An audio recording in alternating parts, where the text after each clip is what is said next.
Fala galera, aqui é o Paulo Aragão falando, sejam todos bem-vindos ao Giro Bitcoin, esse podcast diário que vai te informar no menor tempo possível sobre as últimas notícias que agitaram o mercado cripto mundial. Para começar o episódio de hoje, sexta-feira, dia 13 de junho de 2025, cada unidade do Bitcoin está custando aproximadamente $104 mil, com uma queda de 3% ao longo desse último dia.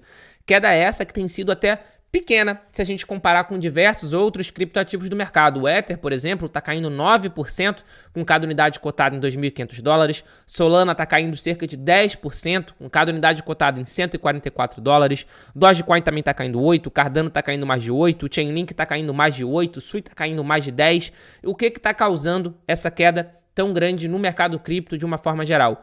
É claro que é a tensão, a escalada da tensão, na verdade, ali no Oriente Médio. Na madrugada de ontem para hoje, entre o dia 12 e o dia 13 de junho, ocorreu o ataque de Israel às bases nucleares do Irã, diversos alvos militares no Irã, e isso naturalmente está puxando todo o mercado financeiro de uma forma geral para baixo. Não é só o mercado cripto que está sofrendo, claramente não. A Bolsa Americana já está aberta há cerca de 1 hora no momento de gravação desse episódio e o índice S&P 500 já está operando em queda superior a 1%, a Nasdaq em queda superior a 1,2%, Dow Jones em queda superior a 1,6%. Então é natural que ao longo do dia de hoje a gente veja volatilidade e veja também queda. A queda é esperada. Em momentos de incerteza como o que a gente está vivendo agora, é normal que os investidores, de uma forma geral, retirem o capital de ativos de maior risco, tragam para algo líquido, para ficarem com dinheiro aguardando a melhor solução, aguardando o melhor momento para voltar a investir. Então, ao longo do dia de hoje, muito provavelmente a gente vai ver mais queda no mercado por causa da escalada dessa tensão no Oriente Médio, que pode sim acabar escalando para fora do Oriente Médio também. O Irã já chegou a ameaçar até os Estados Unidos e os Estados Unidos avisaram para eles não atacarem nenhum alvo americano, porque senão os Estados Unidos vai ter que se envolver diretamente, o que eles falaram que até agora não se envolveram. Dando continuidade ao episódio de hoje, agora falando na questão dos ETFs, no dia de ontem, a gente teve inflow, tanto no ETF de Bitcoin Spot do mercado americano, quanto no ETF de Ether Spot do mercado americano. No ETF de BTC à vista, a gente teve um inflow de 953 unidades de BTC, liderados naturalmente pela BlackRock. A BlackRock teve um inflow de 2.719 Bitcoin, enquanto a Fidelity liderou a saída com 1.800 BTC vendido. Isso no ETF de Bitcoin Spot. No ETF de Ether Spot a gente teve mais um dia de inflow. A gente está se aproximando ali do 20º dia consecutivo de negociação com a entrada e foi um inflow de 40.536 unidades de ETH, que em dólar americano dá cerca de 112 milhões de dólares. Eu particularmente tenho dúvida se a gente vai conseguir ter inflow nesses dois ETFs ao longo do dia de hoje. Que nem eu falei, as tensões globais por causa da guerra, naturalmente, vão fazer com que os investidores retirem dinheiro de capital de risco. E a gente sabe que cripto ainda é considerado um ativo de mais risco, de mais volatilidade do que o mercado financeiro tradicional. A gente sabe que o Bitcoin, por exemplo, ele tem se demonstrado muito resiliente, com menores quedas e recuperações mais rápidas do que diversos ativos tradicionais, mas o mesmo a gente não pode falar do Ether, por exemplo. O Ether está com uma queda aí de quase 9% nessas últimas 24 horas. Então, claramente não é tão resiliente quanto o Bitcoin. O mesmo a gente pode falar das outras criptomoedas. Então, eu espero particularmente queda ao longo do dia de hoje e eu também tenho muita dúvida se a gente vai conseguir ter inflow nesse dia 13 de junho no ETF de BTC e no ETF de Ether Spot. Dando continuidade ao episódio de hoje, mas ainda falando sobre mercado americano de uma forma geral, recentemente, a Circle, emissora da segunda maior stablecoin do mundo, da USDC, foi listada na Bolsa de Valores e essa listagem já é considerado um grande sucesso. Assim que a Circle foi listada, muita gente começou a especular se a Tether, que é a emissora da maior stablecoin, da USDT, poderia seguir o mesmo caminho. E a Tether falou que não pretendia seguir o mesmo caminho, que a valuation que era dada para eles de 512 bi de dólar era muito baixa, na opinião deles, que eles iriam continuar a estratégia de aquisição de empresas ao redor do mundo. Para vocês terem uma ideia, eles compraram participação no time Juventus da Itália, compraram uma participação considerável em uma das maiores empresas de agronegócio aqui da América do Sul, e agora a Tether adquiriu 32% de participação em uma empresa canadense de royalties de ouro. Ou seja, o objetivo da Tether está sendo investir em ativos fora do mundo cripto, fora do mercado cripto. abre aspas, integrar ativos estáveis e de longo prazo como ouro e Bitcoin em seu ecossistema, fecha aspas. Então, isso é uma estratégia interessante deles, afinal de contas, eles estão com bastante caixa, então eles estão aproveitando esse momento para gerar participação em diversas empresas ao redor do mundo, e uma empresa de ouro faz total sentido para eles. Inclusive, o Paulo Arduino, que é o CEO da Tether, publicou na sua rede social, no seu Twitter, Bitcoin e ouro, coraçãozinho, falando que os dois são muito relacionados, os dois são muito importantes. E vale ressaltar que a Tether também tem uma criptomoeda, uma stablecoin lastreada em ouro. Então isso pode ter inclusive algumas implicações para a Tether Gold, que é justamente essa stablecoin de ouro. Vamos acompanhar ainda o desenrolar para ver justamente se eles vão fazer uma nova aquisição para comprar até mesmo a participação majoritária dessa empresa, que é um movimento que eles têm feito. Inicialmente eles compram uma cota menor, depois vão ampliando até se tornarem os acionistas majoritários, porque isso pode sim ter bastante relação com os planos para stablecoin de ouro da própria Tether. Dando continuidade ao episódio de hoje e vindo agora para o Brasil, que nem a gente comentou no episódio de ontem aqui do Giro Bitcoin, o governo brasileiro decretou uma medida provisória, publicou uma medida provisória que acaba modificando a questão de imposto nas criptomoedas. Então, por exemplo, agora o trade do Bitcoin está taxado em 17,5%. O que isso quer dizer? O mercado Bitcoin, a exchange aqui brasileira, inclusive, fez um infográfico bastante legal que explica as principais diferenças, né? Como é hoje e como vai ficar em 2026 com essa medida provisória do governo.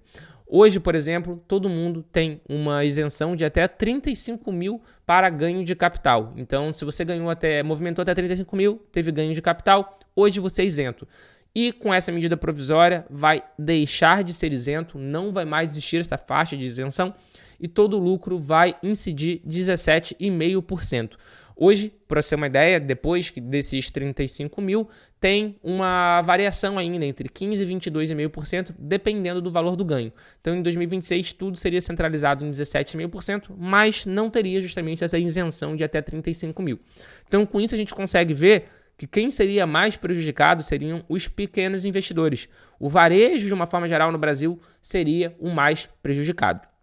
Vale ressaltar que a medida provisória ela tem validade de 60 dias, ela pode ser prorrogada por mais 60 dias, mas o Senado pode barrar essa medida provisória e o governo não pode fazer nada. Então a gente precisa aguardar o que justamente vai acontecer na Câmara, ao que vai acontecer no Senado, para saber se essa medida provisória vai prosperar ou não. O nosso grande medo, de uma forma geral, é que o governo acabe conseguindo sucesso nessa medida provisória por causa das emendas do relator. A gente sabe que o governo tem conseguido aprovar basicamente tudo que quer na Câmara, basicamente tudo que quer no Senado, e muito utilizando as emendas do relator como um artifício de negociação, né? Então a gente precisa acompanhar de perto e, naturalmente, o mercado cripto precisa se posicionar. A gente tem visto as corretoras do Brasil se posicionando, a gente vê aí o CEO da OKX, por exemplo, da OKX, falando que o governo federal está persistindo no equívoco de estabelecer uma alíquota sem um diálogo prévio com o setor cripto. O CEO da SmartPay, o Rossello Lopes, que é o criador também da carteira Truther, ele falou que essa medida é muito ruim para as empresas nacionais que estão desenvolvendo produtos inovadores. A gente também tem o próprio mercado Bitcoin comentando. A gente tem a AB Token também tendo uma postura mais dura relacionada a isso. O COO de operação da Exchange Bumba também está falando que aparentemente o governo não sabe o que faz. Então a gente está vendo o mercado cripto se posicionando um pouquinho mais em relação a isso, e é justamente o que a gente precisa. A gente precisa que o mercado, de uma forma geral, se posicione. E, de novo, eles estão falando que o objetivo é arrecadar dinheiro de quem mora em coberturas, né? De uma forma geral, com essas mudanças. Mas retirar essa isenção e botar toda a alíquota em 17,5% não vai afetar quem é o maior investidor. Vai afetar muito pelo contrário. Vai afetar o pequeno investidor que faz pequenos trades nas corretoras aqui do Brasil ou que faz pequenos trades também em corretoras internacionais e faz o reporte corretamente para a Receita Federal brasileira. Dando prosseguimento ao episódio de hoje, mas ainda falando sobre o Brasil, mas agora sobre coisa boa, a empresa brasileira Melius levantou mais 32,4 milhões de dólares, o que em real deu cerca de 180 milhões, para comprar mais Bitcoin.